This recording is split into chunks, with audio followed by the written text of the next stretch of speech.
तो रविंद्र जडेजा से लेकर के अंबती रायडू और ड्वेन ब्रावो से लेकर के एडम मिल, तमाम लीक्स, न्यूज और स्पेकुलेशंस के बाद भी चेन्नई सुपर किंग्स अपनी पुरानी स्ट्रेटजी पर ही काबिज रही और आईपीएल 2023 की रिटेंशन लिस्ट आ जाने के बाद they have retained their chunk of players, main chunk of players for IPL 2023। और उसके बाद रविंद्र जडेजा ने भी ट्विटर पर डाल दिया कि this is a fresh start, now सब कुछ ठीक है and time to restart under Mahendra Singh Dhoni for IPL 2023। लेकिन एक सच ये भी है कि महेंद्र सिंह धोनी अपने आईपीएल करियर के एंड की तरफ बढ़ रहे हैं एंड मोस्ट लाइकली ये उनका आईपीएल का आखिरी सीजन होगा। तो महेंद्र सिंह धोनी के बाद अब जब रविंद्र जडेजा की ओर सीएसके एज ए कैप्टन नहीं देख रही है तो फ्यूचर में कौन चेन्नई सुपर किंग्स की कमान संभालेगा और ड्वेन ब्रावो जैसे अपने सीनियर स्टार खिलाड़ी को रिलीज करने के बाद किसके पीछे चेन्नई सुपर किंग्स भागने वाली है। I think we all know the name. तो इन सभी मसलों पर डिटेल में बात होने वाली है, so make sure you stick around till the end of this video. सबसे पहले अगर चेन्नई सुपर किंग्स के रिलीज खिलाड़ियों की लिस्ट हम देखें तो रॉबिन उथप्पा के रिटायरमेंट के बाद उन्होंने ड्वेन ब्रावो, एडम मिल, हरी निशांत, क्रिस जॉर्डन, भगत वर्मा, केएम आसिफ और नारायण जगदीशन को अपनी टीम से रिलीज कर दिया है। केएम आसिफ को हो सकता है वो दोबारा अपनी टीम में खरीद ले, एक आध मैच वो आईपीएल के 1-2 सीजन में खेले थे, लास्ट सीजन उन्हें खेलने का बिल्कुल भी मौका नहीं मिला था। और ड्वेन ब्रावो को रिलीज करके, क्रिस जॉर्डन को रिलीज करके अच्छा खासा पर्स चेन्नई सुपर किंग्स ने अपना कर लिया है। कोई 3-4 करोड़ उनके पास पिछले सीजन के भी बचे थे। लेकिन जिन्होंने रॉबिन उथप्पा से भी पहले अपने रिटायरमेंट का ऐलान किया था, अंबती रायडू, जिन्होंने आईपीएल के 2022 के सीजन के दौरान ही ऐलान कर दिया था कि मैं रिटायरमेंट ले रहा हूं, फिर वापस से उन्होंने अपनी ट्वीट डिलीट की, वो चेन्नई सुपर किंग्स में बने हुए हैं। अब इसको लेकर के दो राय हैं। कई लीक्स ये कह रही थी कि सीएसके रायडू को रिटेन कर रही है, कुछ लोगों का मानना था कि रिलीज कर रही है। मैं उनमें से एक था जिन्हें लगता था कि सीएसके को रिलीज करना चाहिए और वो रिलीज करेंगी क्योंकि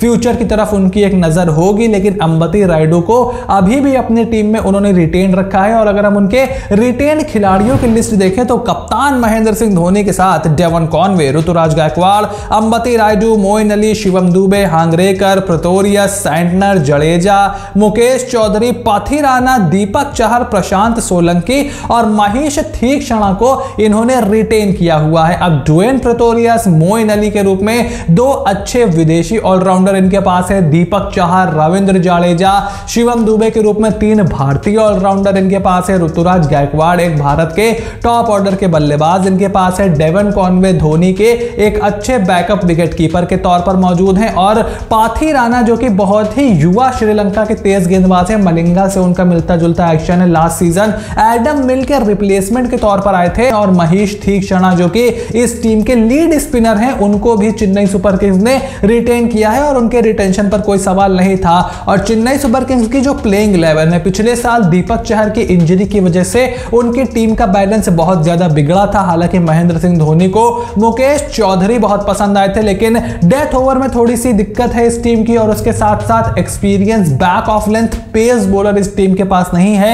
लेकिन अगर आप इस टीम की प्लेइंग 11 देखोगे तो इन खिलाड़ियों को खिलाने के लिए इस टीम के पास ओवरसीज स्लॉट ही नहीं है, क्योंकि कॉनवे, मोइन अली और तीक्ष्णा 3 ओवरसीज स्लॉट आपके पहले से बुक हो गए हैं और अब सिर्फ एक जगह बची है जहां पर यह टीम सैम करन को हर हाल में टारगेट करने वाली है। चेन्नई सुपर किंग्स की प्रोबेबल प्लेइंग 11 का मेकअप अगर हम अभी तक देखें तो यहां पर ऋतुराज गायकवाड़ के साथ कॉनवे ओपन करेंगे, मोइन अली 3 खेलेंगे, Rayudu 4, Shivam Dubey most probably 5, MS Dhoni 6, Jadeja 7, फिर ओवरसीज तेज गेंदबाज देन दीपक चहर, मुकेश चौधरी और महेश तीक्ष्णा इस टीम से खेलेंगे। तीक्ष्णा का खेलना इसलिए कंफर्म है क्योंकि चेपॉक में आखिरकार 3 लंबे सालों के बाद चेन्नई सुपर किंग्स उतरेगी और वहां पर स्पिनर्स को हमेशा मदद मिलती है। तो चेन्नई सुपर किंग्स महेश तीक्ष्णा, मोइन अली और रविंद्र जडेजा के साथ जाएगी और धोनी कभी मोइन अली को इस्तेमाल करते हैं, कभी नहीं करते, कभी जडेजा को इस्तेमाल करते हैं, कभी नहीं करते। मैचअप्स के हिसाब से, कंडीशंस के हिसाब से वो अपनी स्ट्रेटजी को ग्राउंड पर बदलते रहते हैं। लेकिन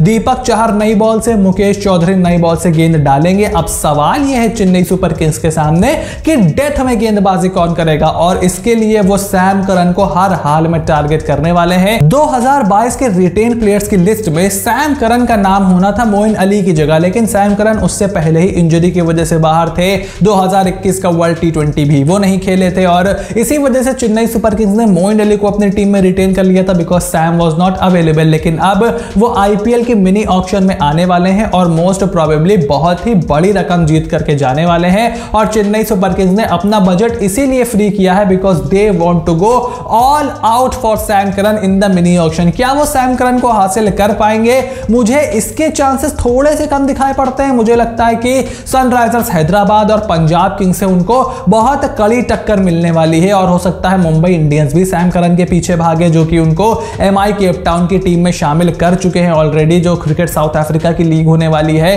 तो ऐसी सूरत में कौन डेथ बॉलिंग करेगा? देखिए, मेरा मानना यह है कि अगर आप सैम करन को नहीं खरीद पाते तो आप एक अच्छा back of length pace bowler अपनी टीम में शामिल करो। जो भी आपको मिनी ऑक्शन में मिल जाए उसको उठा लो, और अगर उसके पास स्पीड है तो वो आपके बहुत ज्यादा काम आने वाला है। जॉश हेजलवुड जो पहले भूमिका निभा रहे थे चेन्नई सुपर किंग्स के लिए, उसी रोल में कोई प्लेयर आना चाहिए। जब हम चेन्नई सुपर किंग्स के टारगेट प्लेयर्स की वीडियो बनाएंगे तो उसके बारे में रिसर्च बेस्ड डेटा के साथ ढेर सारे नाम मैं आपके सामने रखूंगा। लेकिन जो एक और बहुत ही बड़ा बर्निंग क्वेश्चन है वो ये है कि क्या केन विलियमसन को टारगेट करेगी चेन्नई सुपर किंग्स, क्योंकि इस टीम में फिलहाल कोई ऐसा कप्तान नहीं दिखाई देता जो महेंद्र सिंह धोनी की जगह ले। जडेजा वो ऑप्शन थे, लेकिन लास्ट ईयर जो भी उनके साथ सागा हुआ उसके बाद जडेजा की तरफ शायद एज ए कैप्टन अब चेन्नई सुपर किंग्स ना देखे।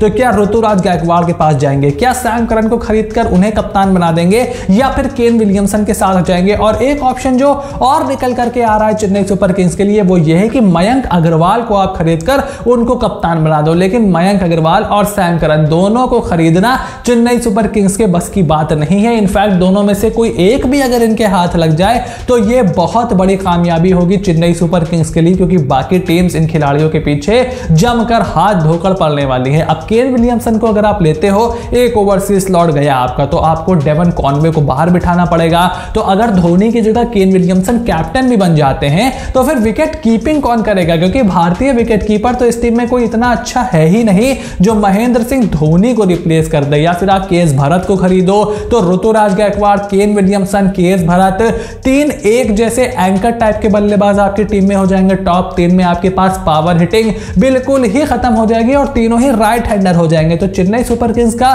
फ्यूचर का प्लान क्या है ये बहुत ही इंटरेस्टिंग होगा देखना। लेकिन क्या ये टीम केन विलियमसन को कप्तान बनाएगी? इसके चांसेस अभी मुझे बहुत ही कम दिखाई पड़ते हैं। फिलहाल इस टीम में लेफ्ट हैंडर्स बहुत ज्यादा हैं, ऐसे में देखना होगा कि चेन्नई सुपर किंग्स अपने प्लेइंग 11 का क्या स्ट्रक्चर बनाती है। लेकिन धोनी की स्ट्रेटजी यही रहती है कि कम से कम 7-8 प्रॉपर गेंदबाजी के विकल्प उनके पास हो और नंबर 9 तक प्रॉपर बल्लेबाजी हो। और इस सीएसके की टीम में फिलहाल ऐसा दिखाई पड़ रहा है सिवाय back of length pace bowler के। तो अब देखना है चेन्नई सुपर किंग्स क्या करती है। लेकिन आपका जो ओपिनियन हो वो आप फटाफट से कमेंट बॉक्स में लिख करके जरूर बताइए। एंड आई होप कि वीडियो आपको एंटरटेनिंग और इंफॉर्मेटिव लगी होगी। अगर ऐसा है then make sure to click on the subscribe button, press the bell notification, become part the family, क्योंकि इसी तरीके की एंटरटेनिंग और बहुत ही इंटरेस्टिंग वीडियोस आने वाली हैं सभी टीमों के टारगेट प्लेयर्स, ऑक्शन स्ट्रेटजी, कौन सा प्लेयर कितने में बिकेगा, कौन से टॉप बल्लेबाज हैं, कौन से टॉप गेंदबाज हैं, कौन किस समय मिनी ऑक्शन में आएगा, सारी इंफॉर्मेशन आपको इस चैनल पर देखने को मिलेगी। So you have to stay tuned for everything that is coming your way and I will see you soon in the next video.